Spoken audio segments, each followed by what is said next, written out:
अरे शीतल कैसे आवे के भेल बा? हम घर के चाबी देवे आइल बानी। हम तनी बाहर जाता नहीं। आकाश के आइला पर उनके दे दी। हाँ आज तो हम लोग बाहर जा रहल बानी। आज हमार बहन की बेटी के छीका बा।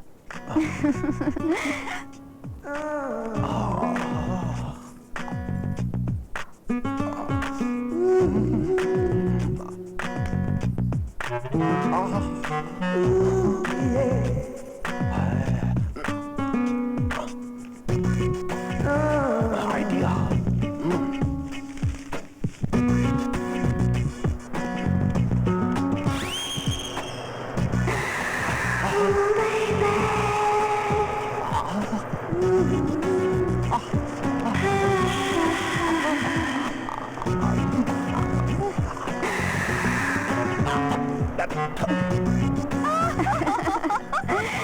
Okay then, bye. Have fun. Thank you.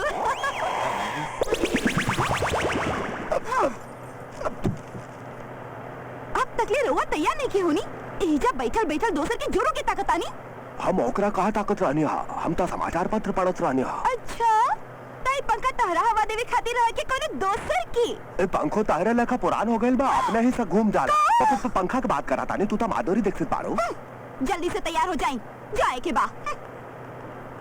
ये एगो हमार जोरू हा। बासी दाल जैसन। भगवान करे कोनो टरक के नीचे आके मर जावे तब मंदिर में 4-4 गो नारियल चढ़ाई। अरे मरा काहे नहीं खाई? ये सीसी कहाँ गायब है भाई साहब? ये ला लिस्ट और फटाफट हमारा सामान पैक कीता। भाई साहब हम रउआ से ना एगो बात कहल चाहता नहीं। का? देखी माइंड जिन करी ऐसा होला कबो कबो हो जाला। नाराज जिन हुई है। रउआ बाहर गल रही ना तर्रा और बीवी ये दुकान से ना 4-4 पैकेट कंडोम ले गई रही। इतना सा बात बतावे खातिर इतना बड़ा भाषण दे देना। हमार जोरू कमाल के बाड़ी। हमार बहुत कहना माने ली। अब देखा जब हम जात रहनी है ना तो हम ओकरा के बोलने रहनी कि आजकल एड्स बहुत फैलल बा। ऐसे कंडोम इस्तेमाल करिया। अब देखा यार एक पैकेट के बजाय 4-4 गो पैकेट ले गई है। बहुत नटखट बिया के हमार जोरू। हाँ? है?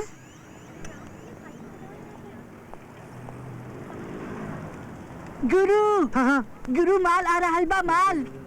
उहु एकदम कमाल। केने हो? भौजी प्रणाम जी। नमस्ते जी। कुछ भी सिंह जी। कहीं जी का दी रहुआ के भौजी खातिर तो सौंसे दुकाने फ्री बाजी। आज तो हम कुछ ले दे ना। बाकी ये चाबी दे दे आइल बानी। आकाश के आइला पर उनकरा के दे देबा प्लीज। भौजी दरअसल में हमारे दोस्त के ना एक्सीडेंट हो गइल बा। तो हम दुकान बंद करके वजह जाता नहीं तो हम चाबी लेकर का करब जी। ओह कोनो बात नहीं खे। हम गौरव जी के दे देतानी। जी जरूर जी। ठीक बा। बाय बाय जी।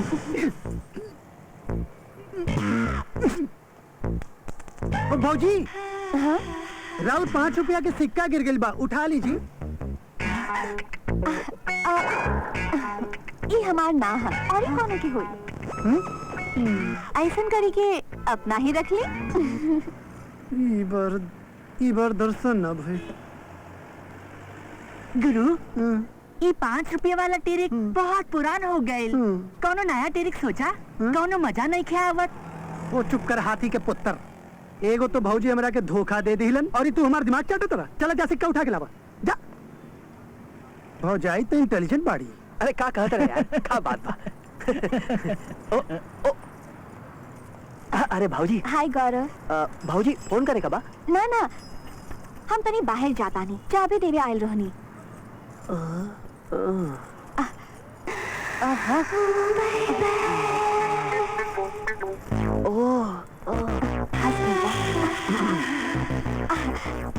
आकाश आई है तो उनकरा दे देबा। हाँ ठीक बा भाऊजी। ठीक ना? ठीक बा जाता नहीं। भाऊजी। बाय। के रहे ही नया आइटम पहले तो कबो ना देख ले रही। यार हमारे को दोस्त बा आकाश ओकरे जनानी बाड़ी। का बात करो तरे वो फिर शादी कर लेलस। हाँ यही हीरोइनी से शादी भइल हा। दूसरा शादियों में ऐसा माल। गौरव एक बार एकरो ट्राई करना। पता ना काहे यार बाकी ई ऊ टाइप के औरत नहीं थे। का बतिया तरे यार एक दिन मौका देख के ओकरा धर ले सचो।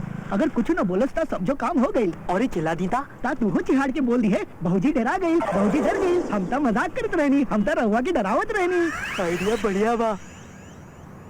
ट्राई करे के चाहिए।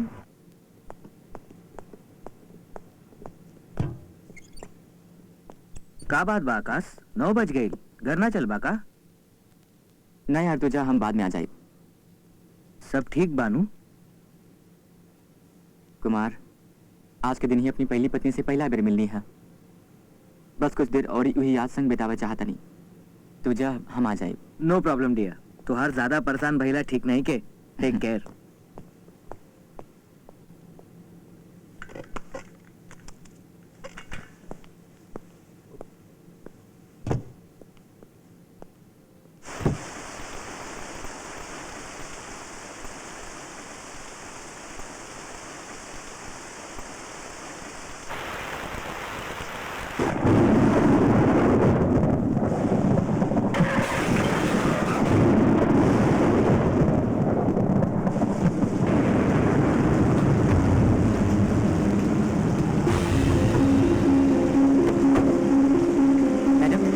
अरे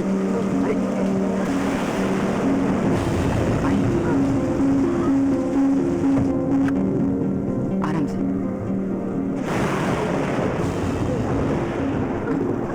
समर के।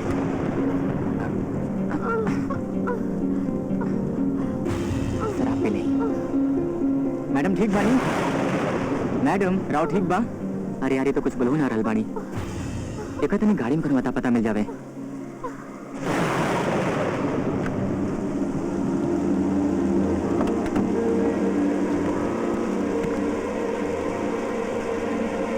तो कुछ भी नहीं थी।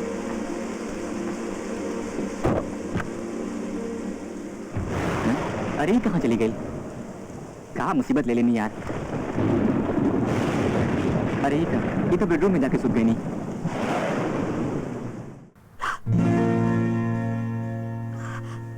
ओह माय गॉड, तू क्या हमार बेडरूम में क्या करेला?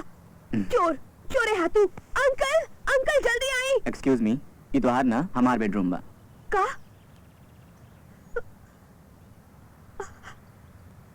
तब फिर हम यहाँ कैसे? तू कल रात नशा के हालत में अपन गाड़ी हमारे कंपाउंड के दीवार में ठोक देला। ये तो बढ़िया भइल, तू ठीक जगह पहुंच गइलू, ना तो कोनो बहुत बड़ी मुसीबत में फंसकत रहू। ना,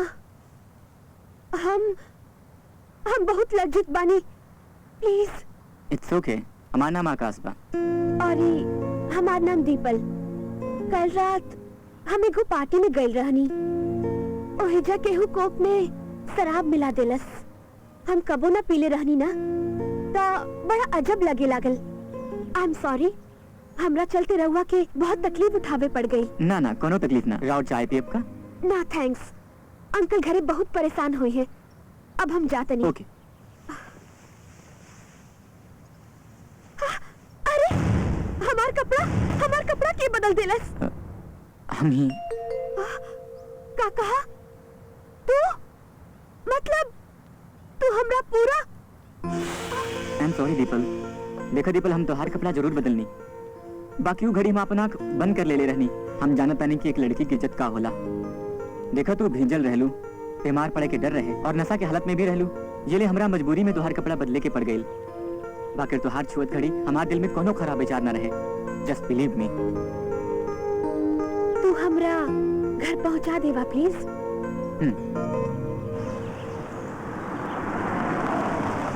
कहवा चल गई लड़की, परेशान कर देले बाड़ी। कुछ बुझात नहीं के कहाँ गई हुई। अंकल दीपल हमार बेटी, कहवा रहलू तो रात भर? हम कितना परेशान रहली। और तोहर मोबाइल कहाँ बा? काम काहे नहीं के करत? हमार मोबाइल भुला गई रहे और देरी हो गई रहे तो हम नीता के घरे रुक गई रहनी। अंकल ये नीता के भाई आकाश बाड़न। आकाश ये हमार अंकल बाड़न। हाय आकाश। हाय। नीता से तो हम कई बार मिल चुकनी है, बाकी तोहरा से पहली बार मिला था। हाँ जी। आकाश अंकल हमरा के बचपन से पाल पोस के बड़ा कैले बाड़न। काहे कि जब हम 5 बरस के रहनी तभी हमार मम्मी डैडी एगो एक्सीडेंट में गुजर गईलन और ये तब से आज तक ले यही हमार माई बाप दोनों बाड़न। दीपल बेटी छोड़ा ना, अब तू कहाँ ही पुराना बात के लेकर बैठ गई। अच्छा आकाश ये बतावा कि तोहर बाबूजी की तबीयत कैसन बा? कुछ बोली? He's fine. अब कहाँ बाड़ा? जॉगिंग पर गई बड़न। व्हाट? 15 दिन पहले हार्ट अटैक आयल रहे और वो जॉगिंग करते बाड़े। का हार्ट अटैक? वो जॉगिंग थेरेपी एगो नया थेरेपी आई बा अंकल। हार्ट अटैक में जॉगिंग? ये नया इलाज के बारे में तो हम कब्बो सुनबो ना कहीं है। हम कहाँ जानत रहनी अंकल, ये नया तरह के इलाज बा जॉगिंग थेरेपी, और ये पापा पर ही आजमाओ जाता। अच्छा अब हम चलता नहीं अंकल, उनका हॉस्पिटल ले जाएगा बा। ओके अंकल, बाय। अंकल हम आकाश के छोड़ के आवत आनी। आकाश आकाश सुना, आज सांझ के का करते बानी? सांझ के एगो मीटिंग बा। मीटिंग बा तो ठीक बा, अब सब मीटिंग कैंसिल कर दी। काहे कि आज सांझ तोहार मीटिंग हमार साथ बा। सांझ के ठीक 8 बजे मैकडॉनल्ड के कॉफी शॉप में पहुंच जाइहा। ओके बाय बाय।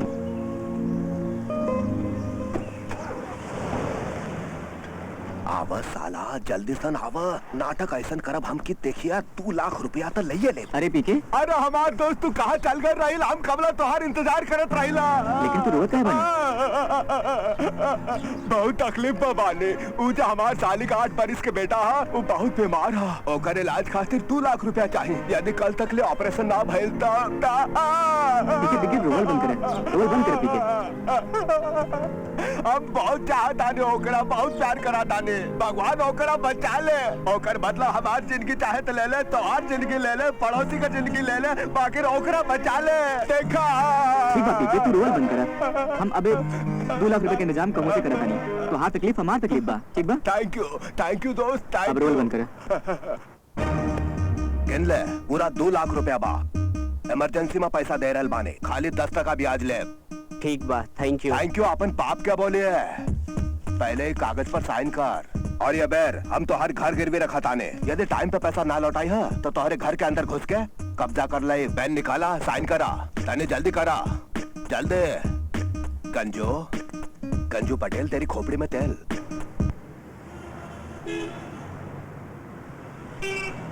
देखा दीपल, हमरा अबले समझ में ना आयल कि तू हमरा एजा काहे बुलौलू है। तहरा जे कुछ कहे के बाद जल्दी कहा, काहे कि हमरा कहूँ जाए के बाद। हम ता सुनले रहनी कि जब लड़की बुलावेली तो लड़का बहुत खुश हो जाला, ओकर पास बहुत टाइम रहेला। लड़की घर जाए के जिद करेली और लड़का जा ही ना चाहेला। बाकी तोहरा में ऐसन कोनो बात नहीं खे। शीतल तू बिल्कुल ठीक समझ लो, हम बहुत ही बोरिंग टाइप के आदमी बानी। अब तारा कुछ कहे के बाद तो कहा, ना तो हम जाता नहीं। 1 मिनट, हम तहरा से कुछ सवाल पूछब और तू सच-सच जवाब देला तो हो सकेला तू एहिजा से जल्दी चल जाओ। अच्छा है, तू यहाँ से जा ही ना चाहा। ओके। तुहार शादी हो गई बा? नो। कल रात के पहले तू कबो कोई लड़की के कपड़ा उतारला? कल रात से पहले कबो ऐसा मौका न मिलल। Are you virgin?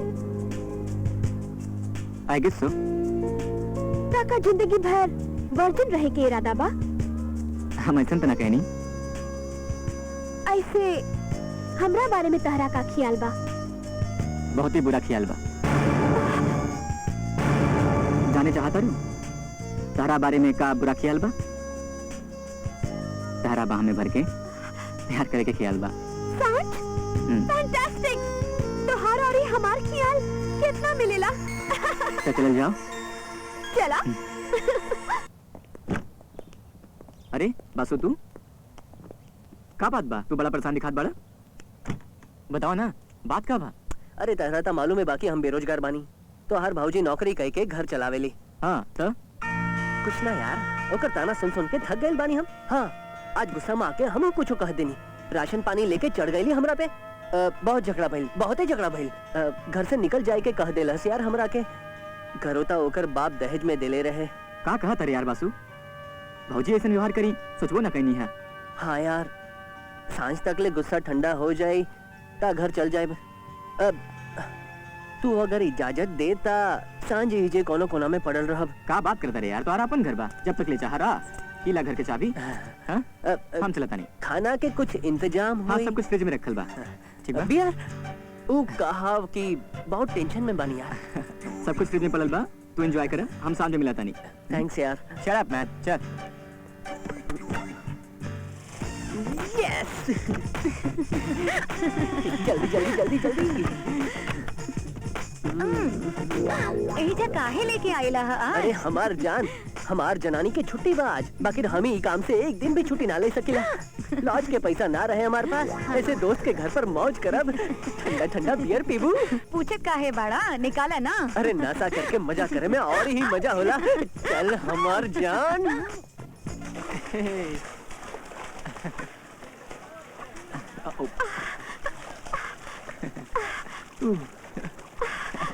Come on. Yay. Hey.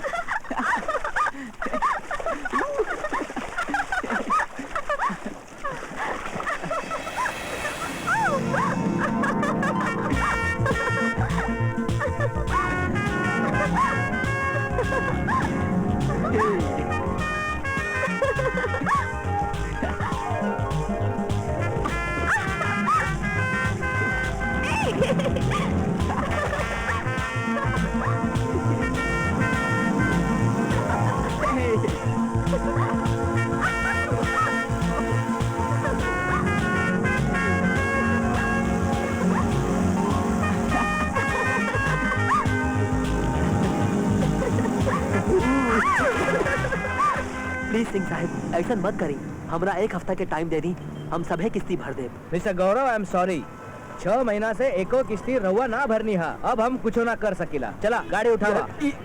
का बात बा करो? ई का हो रहल बा? ई लोग फाइनेंस कंपनी के बाड़न, हमार गाड़ी उठा के ले जात बाड़न। पिछला 6 महीना से किस्ती ना भर पाईनी, 42,500 रुपया बाकी हा। 1 मिनट, गाड़ी के कोनो हाथ न लगाई, तो हर किस्ती हम देवाता नहीं, रहुआ हमारे साथ आई। थैंक यू आकाश। अरे मैं थैंक्स करके क्या जरूरत बा, एक दोस्ती काम आला। हाँ बहुत बहुत चलिए हमारे साथ। अरे ये क्या कहता रे? आकाश तोहर गाड़ी के किस्त भर देना? हाँ तब तो बड़ा बुड़बक बा आकाश। आई जी रहुआ आकाश से तनी कुछ सीख ली। तू लोग की कितना मदद करेला हो, कितना कमावेला हो कि तू सबकी इतना मददो करेला। रहुआ तो हमरा समझ में एकदम ना आवेलन। दिन भर दुकान में बैठे का करतानी ये हमरा बुझात नहीं खे। सब पैसा कहवा जाला? अरे हम जाना तानी भाऊजी, सब पैसा कहवा जाला। अबे चुप कर तू। हम दुकान खातिर से कर्जा ले रही होकर किस्त भी तो भरता नहीं। तार मजाक से सीरियस हो जाए यार। आज तो हम एकदम सीरियस बानी। कब तक ले हम रो रो के घर चलाइब? भैया पिछले 15 दिन से आपन फ्रिज खराब बा और ये आज नया फ्रिज घरे ना आयल था। रहुओ के घर आवे के कोनो जरूरत नहीं थे। अरे ओ शांति जी, मतलब शांति जी, एक गिलास दूध लेके आवा। जा जा। और सांझे दूध मांगत रहेलन। एगो गाय ले आई ना। तू तो बाड़ी ना। का? बेटा आज 20,000 के फ्रिज कहवा से लाइबा? अरे बेटा तू लोगन ना आकाश के बहुत गार लिया, तो आज तू इधर हम हूँ गार लिया। फ्रिज तो ये घर में जरूर आई, तू देख।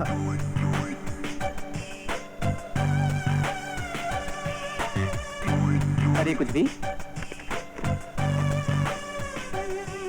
इतना उदास काहे बड़ा? ओ हम तोरा भी ना मदद खातिर आइल बानी। देखा तू मना जन करिया, अपन दोस्त के दिल ना तोड़िया। अरे यार बोला का भइल? हम बहुत परेशान बानी। तुहार भौजी है ना, वो हमार जियल मुश्किल कर देले बाड़ी यार। देखा बात ई बा कि ओकर नैहर से ना कुछ मेहमान आइल बाड़े, वो हमार पीछे पड़ल बाड़ी कि हमरा के नया म्यूजिक सिस्टम लाके दी। देखा खाली 2 दिन के बात बा, अगर तू अपन म्यूजिक सिस्टम दीबा ना तो हम 35-40 हजार के खर्चा से बच जाए यार। देखा तू मना मत करिया, तू हमार भाई है। अरे इतनी सुन बात यार, ये तुम्हारा अपन म्यूजिक सिस्टम वाले के जाए करा। हमरा पता रहे कि तू यारों की यार बड़ा। I love you. लेके जाएगा।